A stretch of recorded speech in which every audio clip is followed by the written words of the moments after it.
नमस्कार शेतकरी मित्रांनो, स्वागत आहे पुन्हा एकदा एका नवीन व्हिडिओमध्ये, नवीन अपडेटमध्ये. खूप शेतकऱ्यांचे प्रश्न येत आहेत के-वाय-सी बाबत आणि त्या के-वाय-सीच्या बाबतीत ज्या तुम्हाला अडचणी येत आहेत, त्या सर्व अडचणी या व्हिडिओच्या माध्यमातून आपण दूर करणार आहोत.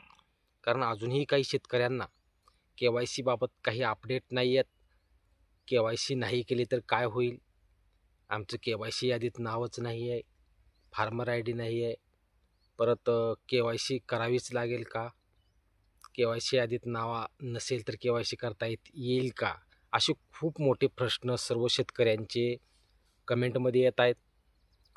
आता काही शेतकऱ्यांनी कमेंट केली की के-वाय-सी अतिवृष्टीसाठी वेगळी करावी लागेल का? परत रब्बी अनुदानासाठी वेगळी करावी लागेल का? आता के-वाय-सी केलेली आहे, परंतु आता रब्बी अनुदानासाठी अजून के-वाय-सी करावी लागेल का? असे खूप मोठे प्रश्न सर्व शेतकऱ्यांच्या मनामध्ये पडलेले आहेत आणि त्या सर्व त्यांच्या मनातील प्रश्नांची उत्तरं आजच्या व्हिडिओच्या माध्यमातून आपण घेणार आहोत शेतकरी मित्रांनो. कारण कुठल्याही प्रश्नाचं उत्तर, कुठलंही कन्फ्युजन आपण आजपर्यंत शेतकऱ्यामध्ये ठेवलेलं नाही आणि प्रत्येक व्हिडिओमध्ये शेतकऱ्याला पडलेल्या प्रश्नाचं उत्तर डायरेक्ट व्हिडिओच्या माध्यमातून आपण देत आलेलो आहोत आणि आपण पुढे देतही राहणार आहोत. चॅनलवर जर तुम्ही नवीन असाल तर चॅनलला सबस्क्राईब करावं, जास्तीत जास्त शेतकऱ्यापर्यंत व्हिडिओ शेअर करायला विसरू नका शेतकरी मित्रांनो. महत्त्वाचा मुद्दा, अतिवृष्टीग्रस्त नुकसानग्रस्त शेतकऱ्यांना सध्या अतिवृष्टीचे पैसे वाटप चालू आहेत. ज्या शेतकऱ्यांना अतिवृष्टीचं अनुदान पडला असेल त्याला रब्बीचं अनुदान पडणार आहे, त्याबाबत कुठलीही दुमत नाही आहे. आता महत्त्वाचा मुद्दा आजच्या व्हिडिओच्या माध्यमातून जर पाहायचा म्हणला शेतकरी मित्रांनो, शेतकऱ्यांनी प्रश्न केला आहे की अतिवृष्टी नुकसान भरपाईसाठी के-वाय-सी वेगळी करावी लागेल का? परत रब्बीच्या अनुदानासाठी वेगळी के-वाय-सी करावी लागेल का? कारण खूप शेतकऱ्यांनी के-वाय-सी केलेली आहे, परंतु एखादा अनुदान त्यांच्या खात्यावर पडलेलं आहे अतिवृष्टीचं, परत रब्बीचं अनुदान त्यांचं येणं जरी बाकी असलं तर त्या रब्बीच्या अनुदानासाठी तुम्हाला के-वाय-सी करावी लागणार आहे का? जर तुमचं अतिवृष्टीचं अनुदान एक वेळेस पडलेलं असेल तर रब्बीच्या अनुदानाच्या यादीमध्ये तुमचं नाव आहे का? परत त्यासाठी के-वाय-सी करावी लागेल का? या प्रश्नाची उत्तरं आपण या व्हिडिओच्या माध्यमातून घेणार आहोत. शेतकरी मित्रांनो, के-वाय-सी ही कोणत्या शेतकऱ्यासाठी महत्त्वाची आहे? ज्या शेतकऱ्यांना फार्मर आय डी नाही किंवा ज्या शेतकऱ्यांची फार्मर आय डी आहे पण ॲप्रूव्हल नाही, अशा शेतकऱ्यांसाठी राज्य शासनाने एक मधला मार्ग निर्माण केला आहे. कारण तुमचं जरी फार्मर आय डी असेल तर त्या फार्मर आय डीला ॲप्रूव्हल आलेलं नसेल तर तुम्ही या के-वाय-सीच्या माध्यमातून तुम्हाला अनुदान मंजूर होणार आहे. आणि जर तुमचं फार्मर आय डीच नसेल, तुम्ही काढलीच नसेल, तर तुम्ही बिनधास्त के-वाय-सीच्या भानगडीतसुद्धा पडू शकणार नाहीत. डायरेक्ट तुम्ही फार्मर आय डी काढू शकता. फार्मर आय डी काढली की तुम्हाला के-वाय-सीची गरज लागणार नाही. परंतु ज्या शेतकऱ्यांनी फार्मर आय डी काढली आहे, परंतु त्या फार्मर आय डीला ॲप्रूव्हलच आलेलं नाही, त्या शेतकऱ्याला के-वाय-सीची गरज आहे. आता खूप शेतकऱ्यांनी विनाकारणप्रमाणे फार्मर आय डी काढलेली नाही. त्या शेतकऱ्यांनी फार्मर आय डी जर काढली असती तर आज के-वाय-सीच्या यादीची वाट पाहायची वेळ आली नसती. डायरेक्ट फार्मर आय डीच्या माध्यमातून तुम्हाला अतिवृष्टी अनुदान तुमच्या खात्यामध्ये पडलं असतं आणि रब्बी अनुदानही तुमच्या खात्यामध्ये पडलं असतं. कारण फार्मर आय डी असा डाटा आहे, तो संपूर्ण डाटा आहे की ज्या शेतकऱ्याच्या नावावर जमीन आहे, जिथे जिथे कुठे कुठे जेवढे गट आहेत त्या सर्व गटाचा डाटा म्हणजे फार्मर आय डी आहे. कारण त्या फार्मर आय डीवर तुमचं कुठं जरी जमीन असलं, त्या संपूर्ण जमिनीचा एक डॉक्युमेंट म्हणजे तो फार्मर आय डी, शेतीचा नंबर, शेतीचं ओळखपत्र म्हणायला काय हरकत नाही. त्यामुळे खूप शेतकऱ्यांना असंही कन्फ्युजन होतं की आमचं 2-3 गटामध्ये जमीन आहे, दुसऱ्या गावामध्ये जमीन आहे आणि ती जमीन याला फार्मर आय डीमध्ये अटॅच होते का? हो, होते. तुमची जिथे जिथे जमीन आहे या महाराष्ट्र राज्यामध्ये कुठेही काय होईना तुमची जमीन असणं, ती संपूर्ण जमीन, त्या जमिनीचे गट नंबर एकाच फार्मर आय डीला अटॅच होतात.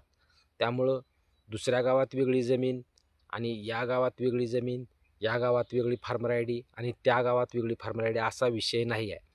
त्यामुळं फार्मर आय डी हा खूप महत्त्वाचा मुद्दा आहे. शेतकऱ्यांनी अजून जरी के-वाय-सी केली, यावेळेस अनुदानही उचललं तर पटकन फार्मर आय डी तेवढी काढून घ्यायला विसरू नका. कारण आता भविष्यात तुम्हाला पीक विमा रब्बीचा भरायचा असो, कुठल्याही शासकीय योजना असो, फार्मर आय डी शिवाय मिळणार नाहीत. त्यामुळे यावेळेस कशी तरी ॲडजस्टमेंट करून अतिवृष्टी अनुदान असो, रब्बी अनुदान असो तुमच्या खात्यामध्ये पडेल. परंतु भविष्यात तुम्हाला या गोष्टीची अडचण निश्चित येणार आहे आणि ही अडचण जर तुम्हाला दूर करायची असेल तर फार्मर आय डी तुम्हाला काढावाच लागेल. फार्मर आय डी जर नाहीच काढला तर मग प्रत्येक वेळेस KYCच्या यादीची वाट बघावी लागणार. KYC आल्यानंतर KYC केल्यानंतर 8-10 दिवस अनुदानाची वाट पाहावी लागणार. या गोष्टी तुम्हाला प्रोसेसपणे होत जातील. परंतु राज्य शासन भविष्यात अशी आता जरी KYCसाठी मुदत दिलेली असेल, तर भविष्यात जर नाही KYCसाठी मुदत दिली आणि फार्मर ID बंधनकारकच केली तर तुम्हाला भविष्यात अडचण होऊ शकते. त्यामुळं KYCची भानगड जर तुम्हाला भविष्यात मिटवायची असेल तर तुम्हाला डायरेक्ट फार्मर ID काढून अप्रूव्हल मिळवून घेणं गरजेचं आहे. आता आजचा मुद्दा महत्त्वाचा प्रश्न आजच्या व्हिडिओच्या माध्यमातून घेऊ शेतकरी मित्रांनो. आता खूप शेतकऱ्यांनी कमेंट केल्या मला की अतिवृष्टी अनुदान पडलंय, रब्बीच्या अनुदानासाठी वेळी KYC करावं लागेल का? अतिवृष्टी अनुदानासाठी आम्ही KYC केली आहे, आता रब्बीच्या अनुदानासाठी वेळी KYC करावं लागेल का? म्हणजे 2 वेळेस KYC करावं लागेल का 2 वेळेसच्या अनुदानाला? 2 वेळेसच्या अनुदानाला 2 वेळेस KYC अशी कुठलीही अट नाही आहे. त्यामुळं शेतकऱ्यांना हे कन्फ्यूज आहे की आम्हाला एकच वेळेस अनुदान आले, KYC एक वेळेसच केली आहे, आता दुसऱ्या वेळेस KYC केल्यानंतर दुसरं अनुदान येईल का? असा मोठा भ्रम सर्व शेतकऱ्यांमध्ये निर्माण झाला आहे. शेतकरी मित्रांनो, अतिवृष्टी अनुदान आणि रब्बी अनुदान ह्या जरी बाबी वेगवेगळ्या जरी असल्या तर अनुदान एकाच प्रकारे टाकण्यात येत आहे. त्याबाबत तुमचं अतिवृष्टी अनुदानामध्ये यादीमध्ये जर नाव असेल किंवा रब्बी अनुदानाच्या यादीमध्ये जर नाव असेल, त्या दोन्ही बाबी एकच आहेत. त्यामुळे तुम्हाला एकच वेळेस KYC करावं लागणार आहे. एक वेळेस KYC केल्यानंतर दोन्हीही अनुदान तुमच्या खात्यामध्ये पडून जाणार आहे. एकतर अतिवृष्टी 3 हेक्टरपर्यंत अनुदान तुम्हाला मिळून जाईल 8.5 प्रमाणे आणि रब्बीचं 10,000 प्रमाणे 3 वेळेस तुम्हाला ते अनुदान मिळून जाणार आहे. KYC किती वेळेस करायची आहे? फक्त एक वेळेस. त्यामुळं अतिवृष्टीची वेगळी KYC, रब्बी अनुदानाची वेगळी KYC अशी प्रक्रिया नाही आहे. खूप शेतकऱ्यांना एक मोठा प्रश्न याच्या माध्यमातून पडलेला होता की 2 अनुदान मिळवायचे आहेत म्हटल्यानंतर 2 वेळेस KYC करावी लागेल आणि 2 वेळेस KYC करायची म्हणजे एक वेळेसच्या अनुदानासाठी 8 दिवस अजून वाट पाहावी लागणार व दुसऱ्या अनुदानासाठी अजून 8 दिवस वाट पाहावी लागणार. अशी प्रक्रिया नाही शेतकरी मित्रांनो. फक्त KYC करून घ्या तुम्ही. KYC केल्यानंतर तुम्हाला अतिवृष्टीचं अनुदान 3 हेक्टरपर्यंत पडेल आणि रब्बीचं अनुदान ही 3 हेक्टरपर्यंत पडेल. त्यामुळे याबाबत तुमचा जो प्रश्न होता की KYC किती वेळेस करायची, KYC फक्त एकच वेळेस करायची आहे.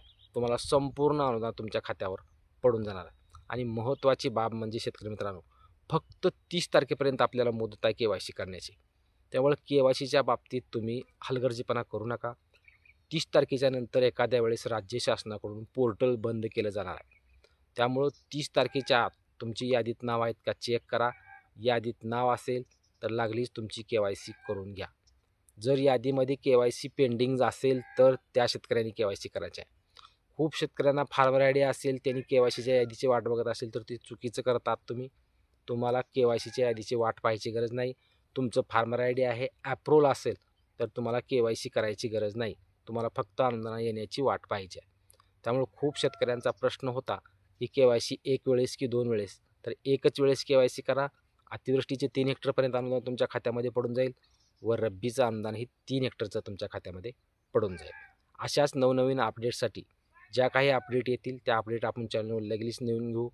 तुमच्या मनामध्ये कुठला जरी प्रश्न असला कमेंट करा, त्यावर निश्चित व्हिडिओ बनवू, त्याला उत्तर देऊ. धन्यवाद मित्रांनो. अशाच नवनवीन व्हिडिओसाठी अपडेटसाठी चॅनलला सबस्क्राईब करा व जास्तीत जास्त शेतकऱ्यांपर्यंत हा व्हिडिओ शेअर करा. कारण व्हिडिओ शेअर केला तर तुमचं नुकसान होणार नाही. हाच महत्त्वाची माहिती शेतकऱ्यापर्यंत पोहोचून जाईल. धन्यवाद.